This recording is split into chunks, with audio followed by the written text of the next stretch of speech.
नमस्ते, राधे राधे, हेलो प्यारे बच्चों, welcome to our channel Bioverse the universe of biology. तो इस वीडियो में मैं आज डिस्कस करने वाली हूँ आपके साथ बीएससी सेकेंड सेमेस्टर के zoology as well as botany का जो आपका सिलेबस है। क्योंकि देखिए, किसी भी काम को करने से पहले आपको उस चीज़ के बारे में जानना जरूरी है। जैसे आप खाना ही बनाते हैं तो उसके लिए आपके पास सामान होना ज़रूरी है। सेम है आपके पढ़ाई के साथ। अगर आप किसी भी चीज़ को पढ़ने जा रहे हैं तो पहले आपको उसका सिलेबस पता होना चाहिए। और यहाँ पे हम सिलेबस जो है, मैंने उसकी पीपीटी बनाई है। जो आपका एनईपी मैंने दिया था वो सिलेबस मैंने यूज़ नहीं किया है, मैंने पीपीटी बनाई है। और उसमें हम पूरे डिटेल में जानेंगे कि हमें क्या क्या चीज़ें जूलॉजी में पढ़नी है और क्या क्या चीज़ें बॉटनी में पढ़नी है सेकेंड सेमेस्टर के। तो चलिए स्टार्ट करते हैं। पहले हम जूलॉजी का सिलेबस देखेंगे। जूलॉजी आपका ये ईयर फर्स्ट ही है, लेकिन सेमेस्टर क्या हो जाएगा, यहाँ सेकंड हो जाएगा। अब इस पेपर में आपको दो पार्ट में पढ़ना है। पहला पढ़ना है बायोकेमिस्ट्री और दूसरा है फिजियोलॉजी। देखिए, मैं आपको यहीं थोड़ा सा बता देती हूँ कि अगर मैं बायोकेमिस्ट्री की बात करूँ तो बायोकेमिस्ट्री में आपको क्या चीज़ें पढ़नी है। आपको बायोमोलिक्यूल्स के बारे में पढ़ना है, और वो बायोमोलिक्यूल्स आपके सबसे पहले अमीनो एसिड लिख लीजिए, कार्बोहाइड्रेट्स और लिपिड्स हैं, ठीक है। चैप्टर वाइज मिलेंगे आपको, और इनके मेटाबॉलिज्म, ठीक है, ये आपको पढ़ना है बायोकेमिस्ट्री में, ठीक है। फिजियोलॉजी में आप क्या पढ़ेंगे, ह्यूमन की फिजियोलॉजी आपको पढ़नी है, जिसमें आप पढ़ेंगे डाइजेशन, ठीक है, रेस्पायरेशन, ठीक है, सर्कुलेटरी सिस्टम, ठीक है। इन सब चीज़ों के बारे में पढ़ना। तो दो पार्ट में आपका पेपर है। देखिए, अगर मैं पहले चैप्टर की बात करूं तो इसमें आपको पढ़ना है structure and function of biomolecules. Biomolecules का स्ट्रक्चर एंड फंक्शन।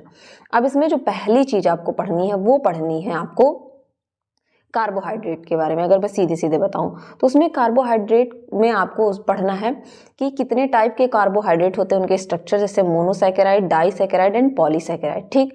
और कुछ ग्लाइकोकॉन्जुगेट्स होते हैं, उनके स्ट्रक्चर और बायोलॉजिकल इंपॉर्टेंस क्या है कार्बोहाइड्रेट का, उसके बारे में पढ़ना है, ठीक है। अगर मैं फिर सेकेंड पार्ट की बात करूँ इसी चैप्टर में, वो है आपका लिपिड्स। आपको लिपिड्स के बारे में पढ़ना है, जिसमें आप दो तरीके के लिपिड्स पढ़ते हैं, कार्बन डबल बॉन्ड और कार्बन के सिंगल बॉन्ड के बेसिस पे, that is saturated and unsaturated fatty acid आपको पढ़ना है, ठीक है। सिंपल जो फैटी एसिड्स होते हैं उनको ट्राइग्लिसराइड्स कहते हैं, उसको पढ़ना है। ग्लाइकोलिपिड्स क्या होते हैं और स्टेरॉइड्स क्या होते हैं, इन चीज़ों के बारे में आपको पढ़ना है।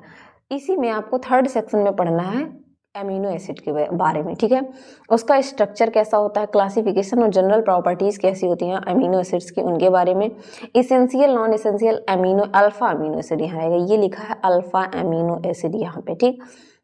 उनकी प्रॉपर्टी क्या होती है, और फिर अमीनो एसिड से ही क्या बनता है, मैक्रोमोलिक्यूल, जिसको हम क्या कहते हैं, लेवल ऑफ ऑर्गेनाइजेशन। मैं आपको इस बार एक वीडियो बना के पहले बताऊंगी कुछ टर्मिनोलॉजी, जैसे बार बार आएगा कि आपके माइक्रो और मैक्रो मॉलिक्यूल्स क्या होते हैं, ठीक है, उनका क्या क्राइटेरिया होता है, कैसे वो मैक्रो होते हैं, कैसे माइक्रो होते हैं, इन सब चीज़ों के बारे में, ठीक।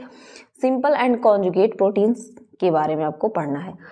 आपकी यूनिट सेकंड में आपको टोटल एंजाइम के बारे में पढ़ना है, उसका एक्शन क्या है और उसका रेगुलेशन क्या है। सबसे पहले आपको जानना है कि नॉमेनक्लेचर, एंजाइम का नाम जो है वो कैसे, जैसे इसमें आप पढ़ेंगे, जैसे ऑक्सीडो रिडक्टेज वगैरह है, पढ़ेंगे। इसमें कुल 8 क्लासेस मिलेंगे आपको। क्लासिफिकेशन पढ़ना एंजाइम का, को फैक्टर्स क्या होते हैं, स्पेसिफिसिटी क्या होती है एंजाइम एक्शन की, कोई एक जो एंजाइम है किसी एक रिएक्शन को होने के लिए एक पर्टिकुलर ही एंजाइम लगता है, ये क्यों ऐसा होता है। आइसो एंजाइम्स क्या होते हैं, एंजाइम का एक्शन मैकेनिज्म क्या है, एंजाइम के एक्शन का। काइनेटिक्स क्या होता है, कौन कौन से फैक्टर एंजाइम के कैटालिसिस रिएक्शन को अफेक्ट करते हैं। माइकलिस मेंटन इक्वेशन पढ़ना है, ठीक है। उसके बाद से कॉन्सेप्ट पढ़ना आपको केम और वीमैक्स का। लाइन वीवर बर्क प्लॉट पढ़ना है। एंजाइम इनहिबिशन पढ़ना है, जिसमें आप एलोस्टेरिक एंजाइम्स, उनके काइनेटिक्स पढ़ेंगे, और रेगुलेशन ऑफ एंजाइम आपको पढ़ना है, ठीक है। नेक्स्ट थर्ड यूनिट में आपको मेटाबॉलिज्म पढ़ना है। देखिए, मैंने बताया था इसमें दो चीज़ें आपको पढ़नी है, एक आपको सारे जितने मॉलिक्यूल्स हैं उनके बारे में बायोकेमिस्ट्री की, और फिर उनका मेटाबॉलिज्म में पहला मेटाबॉलिज्म आपको पढ़ना है कार्बोहाइड्रेट का, जिसमें आप पढ़ेंगे ग्लाइकोलिसिस। मेटाबॉलिज्म में दो चीज़ें आती हैं, एक होता है कैटाबॉलिज्म और दूसरा होता है एनाबॉलिज्म। इन दोनों को भी आपको मैं समझाऊंगी कि क्या चीज़ें होती हैं। तो आप पढ़ेंगे इसमें कि ग्लाइकोलिसिस क्या होता है, सिट्रिक एसिड साइकिल, ठीक है, ग्लूकोनियोजेनेसिस, ठीक, phosphate pentose pathway, triple P pathway भी इसको कहते हैं, ग्लाइकोजिनोलिसिस और ग्लाइकोजेनेसिस के बारे में आप पढ़ेंगे, ठीक।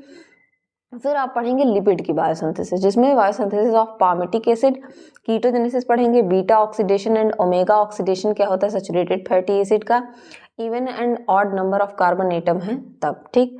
फिर नेक्स्ट आपका आ जाता है यहाँ पे, कायदे से इसको ना 5th यूनिट वाला पहले देना चाहिए था, 5th यूनिट में पहले बता देती हूँ। देखिए इसमें आपको पढ़ना है metabolism of protein and nucleotides, ठीक है। इसमें आपको कैटाबॉलिज्म ऑफ एमिनो एसिड पढ़ना है, जिसमें आप transamination, deamination, urea cycle पढ़ेंगे। अब फिर आपको न्यूक्लियोटाइड एंड वाइटामिन के बारे में पढ़ना है। देन आपको पढ़ना है रिव्यू ऑफ माइटोकॉन्ड्रियल और रेस्पिरेटरी चेंज, जिसमें आप ऑक्सीडेटिव फॉस्फोरिलेशन और उसके रेगुलेशन के बारे में पढ़ेंगे, ठीक है।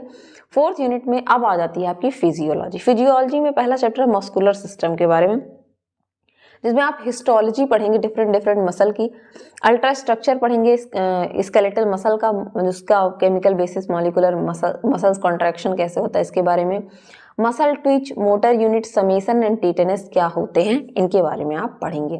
फिर 6th यूनिट में आप डाइजेशन एंड रेस्पिरेशन पढ़ेंगे। डाइजेशन में आपको structural organisation and function of gastrointestinal tract and associated gland, basically आपको एलिमेंट्री कैनाल और उससे रिलेटेड ग्लैंड जैसे लीवर हो गया, पैनक्रियास हो गया, गॉल ब्लैडर हो गया, इनके बारे में पढ़ना रहेगा। फिर आप पढ़ेंगे mechanical and chemical digestion of food, food का डाइजेशन कैसे होता है, फिर उनका अब्जॉर्प्शन कैसे होता है। देखिए फूड में आपके कार्बोहाइड्रेट भी होता है, लिपिड होता है, protein, water, minerals and vitamin, इन सभी का एब्जॉर्प्शन कैसे होता है इसके बारे में। फिर आप पढ़ेंगे histology of trachea and lung, trachea and lung की हिस्टोलॉजी पढ़ेंगे आप। नेक्स्ट आपका पार्ट है मैकेनिज्म, आपको रेस्पिरेटरी सिस्टम में पढ़ना, जिसमें आप पल्मोनरी वेंटिलेशन पढ़ेंगे, रेस्पिरेटरी वॉल्यूम्स और उनकी कैपेसिटीज पढ़ेंगे, ऑक्सीजन और कार्बन डाइऑक्साइड का ट्रांसपोर्ट पढ़ेंगे, ठीक है। ब्लड रेस्पिरेटरी पिगमेंट आरबीसी के द्वारा कैसे होता है उसको पढ़ेंगे, डिसोसिएशन कर्व पढ़ेंगे और फैक्टर्स पढ़ेंगे जो इनको इन्फ्लुएंस करते हैं डिसोसिएशन कर्व को, कंट्रोल ऑफ रेस्पिरेशन के बारे में पढ़ेंगे जो आपकी ब्रेन से रिलेटेड होते हैं। 7th चैप्टर में आपको पढ़ना है circulation and excretion. Circulation and excretion में बेसिकली आप सर्कुलेशन में ब्लड से रिलेटेड चीजें पढ़ेंगे, जैसे कंपोनेंट्स ऑफ ब्लड और उनके फंक्शंस क्या हैं। होम्योस्टैसिस में आप पढ़ेंगे blood clotting system, blood groups क्या हैं, RH factor, ABO, MN, structure of mammalian heart, cardiac cycle, ये सब पढ़ेंगे। कार्डियक आउटपुट रेगुलेशन क्या होता है, इलेक्ट्रोकार्डियोग्राम क्या होता है, ब्लड प्रेशर क्या होता है और उसका रेगुलेशन कैसे करते हैं। फिर एक्सक्रीटरी सिस्टम में आपको पढ़ना है स्ट्रक्चर ऑफ किडनी, उनके फंक्शनल यूनिट और mechanism of urine formation. Next chapter में लास्ट है आपका चैप्टर जूलॉजी का, आप पढ़ेंगे नर्वस सिस्टम के बारे में, नर्वस सिस्टम और एंडोक्राइनोलॉजी के बारे में। नर्वस सिस्टम में आप पढ़ेंगे structure of neuron, resting membrane potential क्या होता है, origin of action potential, propagation क्या होता है माइलिनेटेड और अनमाइलिनेटेड नर्व फाइबर में, ठीक है। जैसे आपकी नर्व फाइबर इस तरीके से 2 तरीके की होती है, एक में माइलिन शीथ पाई जाती है और अगर एक में इस तरीके से नहीं पाई जाती है, तो दोनों में किस तरीके का होगा, दोनों पढ़ना है आपको।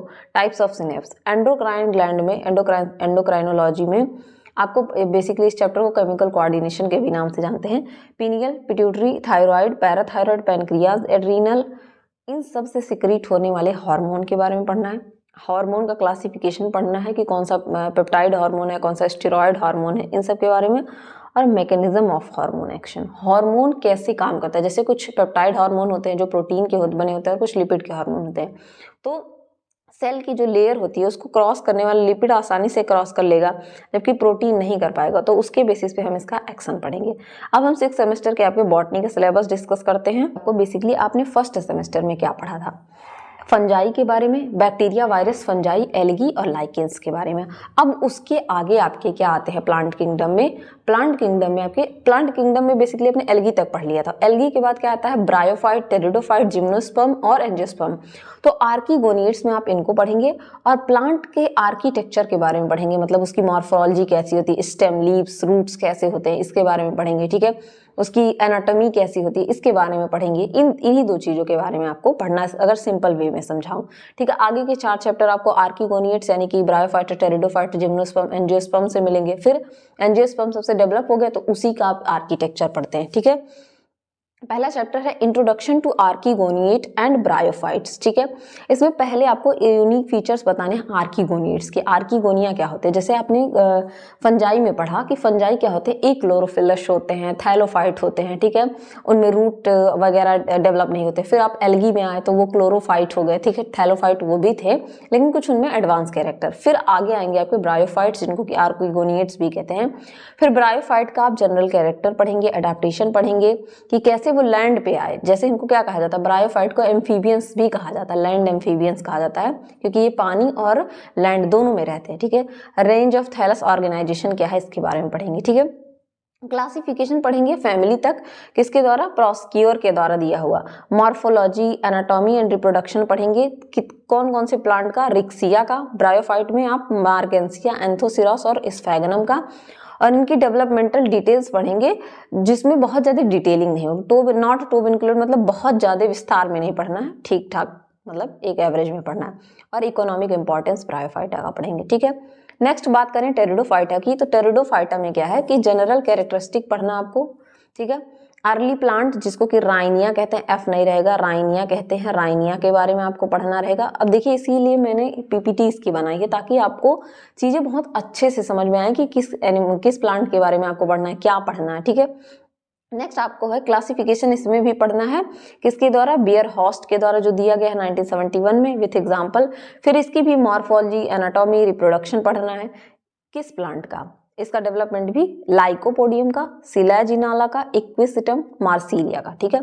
फिर इसमें कुछ स्पेशल कैरेक्टर होते हैं, जैसे हेटेरोस्पोरी, सीड हैबिट क्या है, स्टीलर इवोल्यूशन क्या है, और इनका इकोनॉमिक इंपॉर्टेंस। थर्ड चैप्टर में की बात करें तो फिर टेरिडोफाइट के बाद जिम्नोस्पर्म्स आते हैं। जिम्नोस्पर्म्स में आपको क्लासिफिकेशन पढ़ना है, किसका, पेंटल का, ठीक है, सॉरी पैंट का 1957 में दिया था, और उसका डिस्ट्रीब्यूशन इनका पढ़ना है कि कहाँ कहाँ ये पाए जाते हैं। सैलिएंट फीचर्स आपको पढ़ने हैं, किसके किसके, इनके जो ऑर्डर्स हैं, साइकेडेल्स, गिंको, आपके गिंकोगोएल्स, कोनिफेरल्स, नीटेल्स के बारे में, और उनके एग्जाम्पल पढ़ने हैं, स्ट्रक्चर, रिप्रोडक्शन पढ़ना है, इकोनॉमिक इंपॉर्टेंस पढ़ना है, और इसमें आपको मॉर्फोलॉजी, एनाटॉमी और रिप्रोडक्शन डेवलपमेंट पढ़ना है, किसका, साइकस का, पाइनस का और इफेड्रा का, जिम्नोस्पर्म में, ठीक।